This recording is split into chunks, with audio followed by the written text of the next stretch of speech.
Well, ladies and gentlemen, good evening. My name is Murat. I am with the Turkish American Society and also proud member of the International Community Council Worldwide Intercultural Network. My friends have a table and then they're all doing in the back, so thank you for being here. First of all, it's my great honor and pleasure to be here and introduce Dr. Mansoor.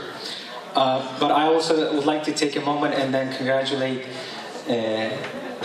Ali Faraj and also Kanzaman. So thank you very much for your work. And also, when we meet, not only with Dr. Mansoor, but when we meet with our international friends, we either meet at Kanzaman or we have an event at La Villa. Yes. So thank you very much for everything. It's always a great time. It's always a great warm treat. I'm so happy and delighted to be part of this community. And I have met so many great people, so many great organizations through this event.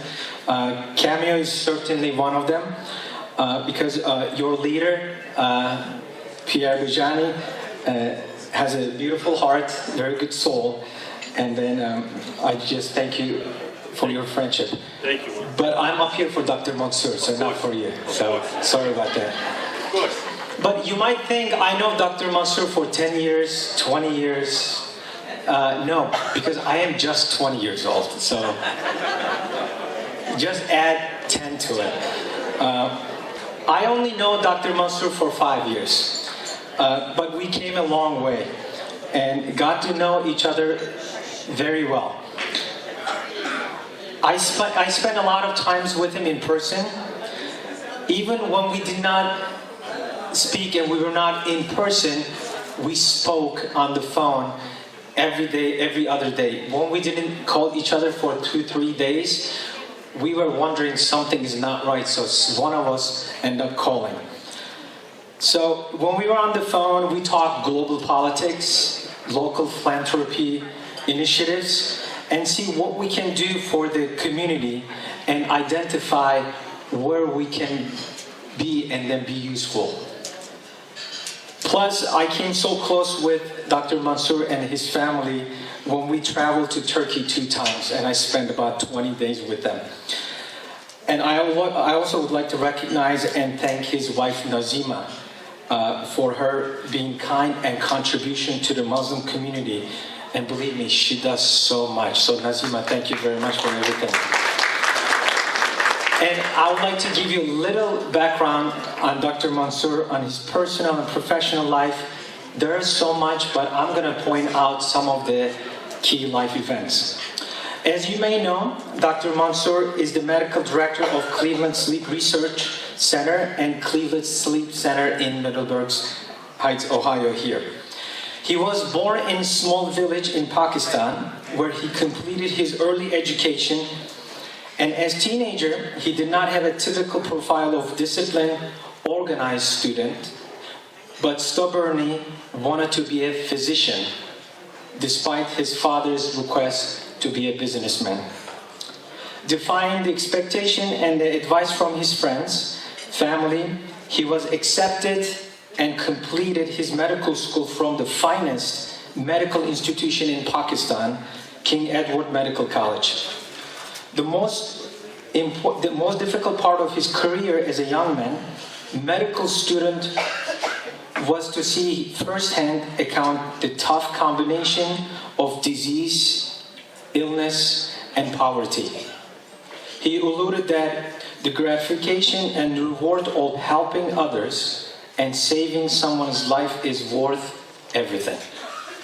In Pakistan, after repeated his denial for a visa to United States, he ended up in Canada to pursue his dream postgraduate medical training research in Canada.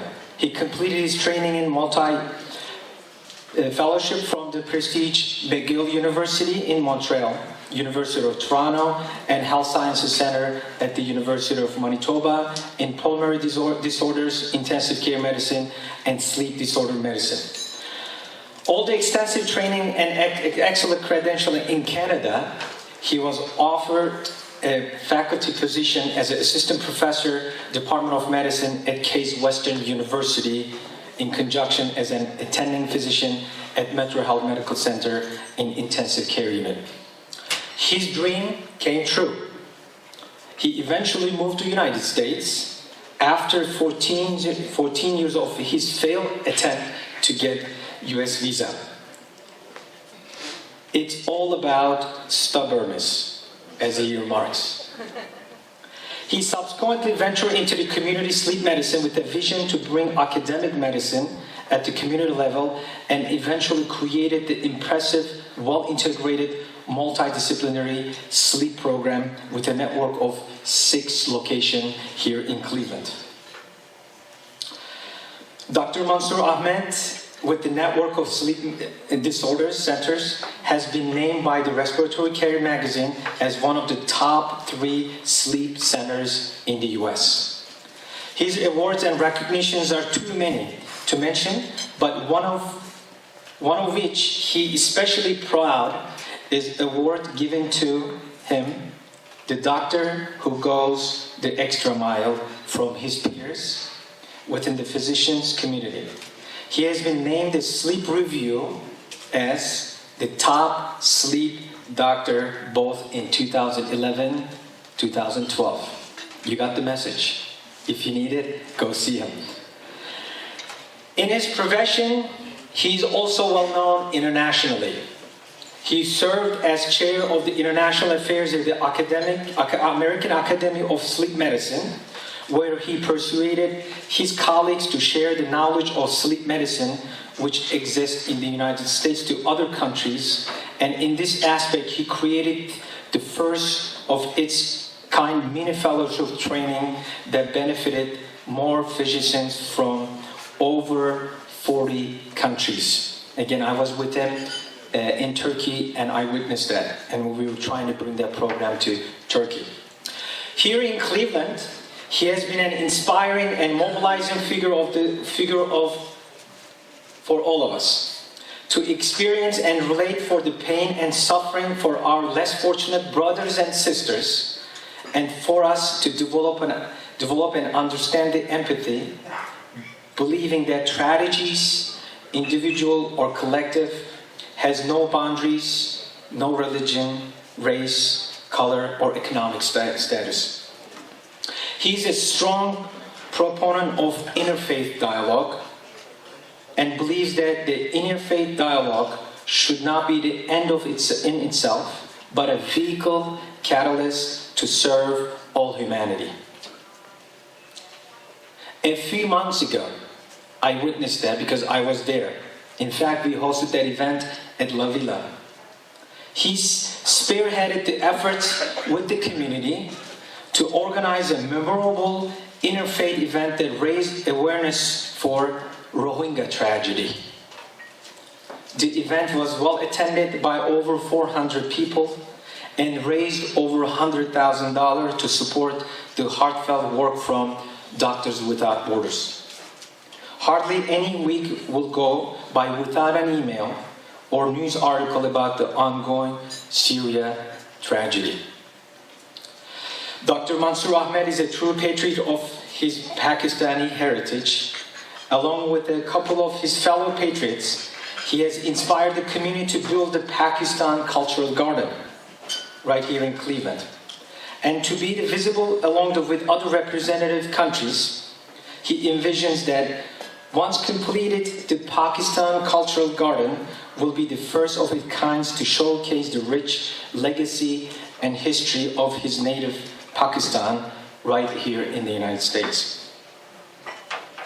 Ladies and gentlemen, friends, families, please join me honoring and welcoming my uncle, my Bai, my Ahi, Dr. Mansoor Ahmed.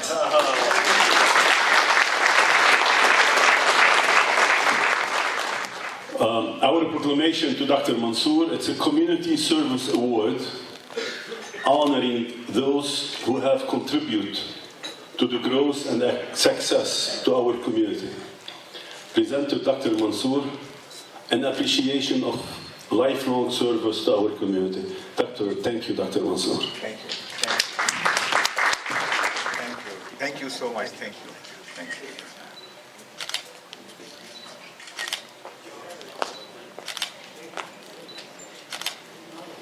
Thank you.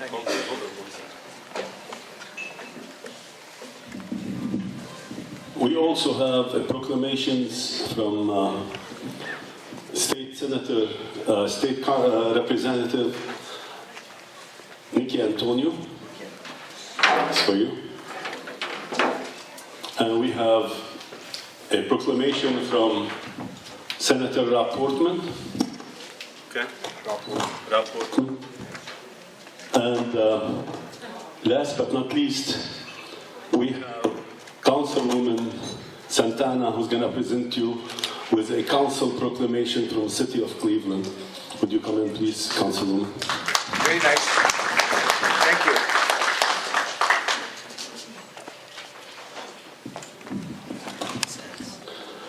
And the proclamation from the City of Cleveland. Turn it around, Mansoor. Yeah.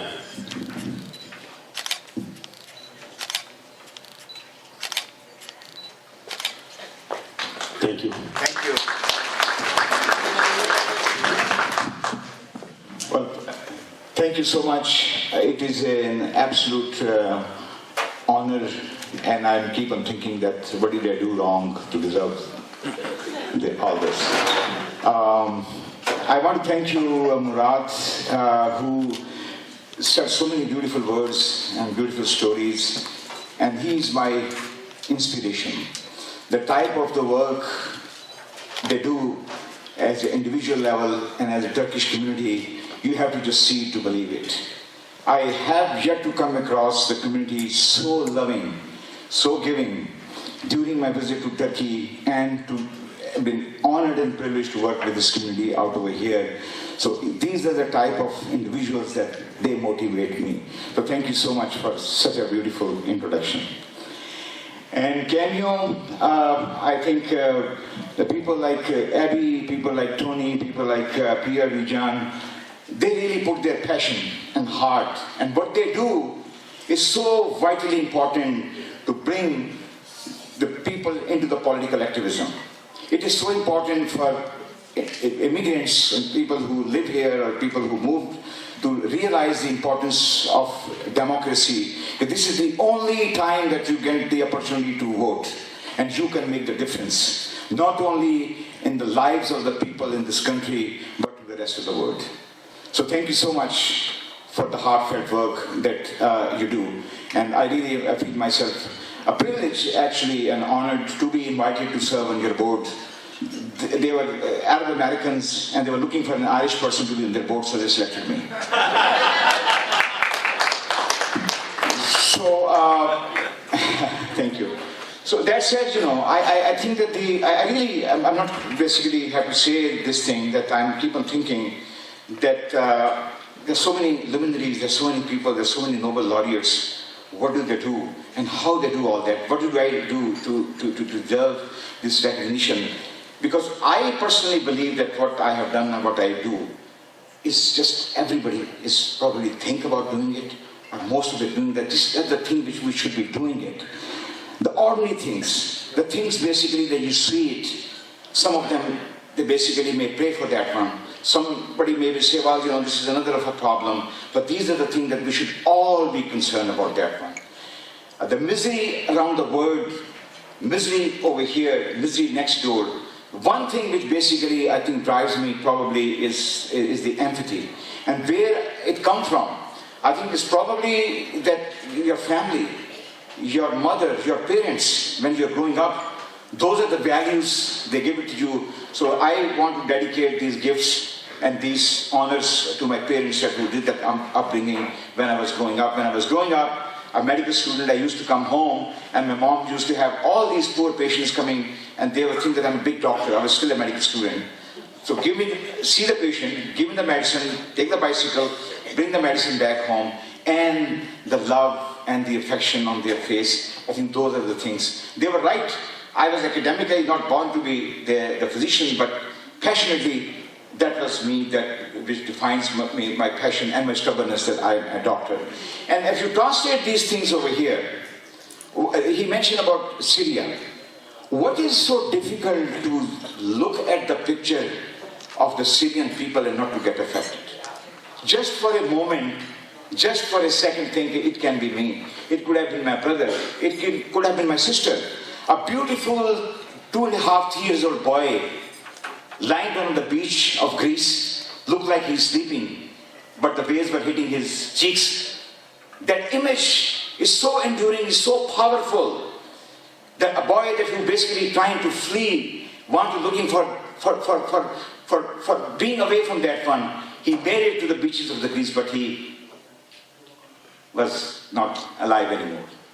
And those images must haunt us. They must remind us of our own privileged life.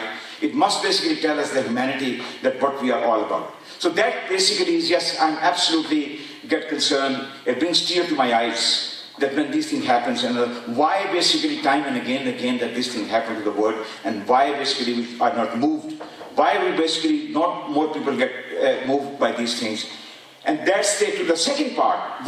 So these are the things which I suppose that we are supposed to be doing that one. And the second thing which drives me personally, I believe, the power of the giving. I think we get more by giving. And I can attest to that one, I can swear on that one. If you don't believe me, try it out. The power of giving, the immense spiritual, the happiness, even the things which you basically never know, the people who you know, people who love you, people who basically will start following you, and people basically I can take the step, and that basically create the inspiration. So for me, I am very stubborn.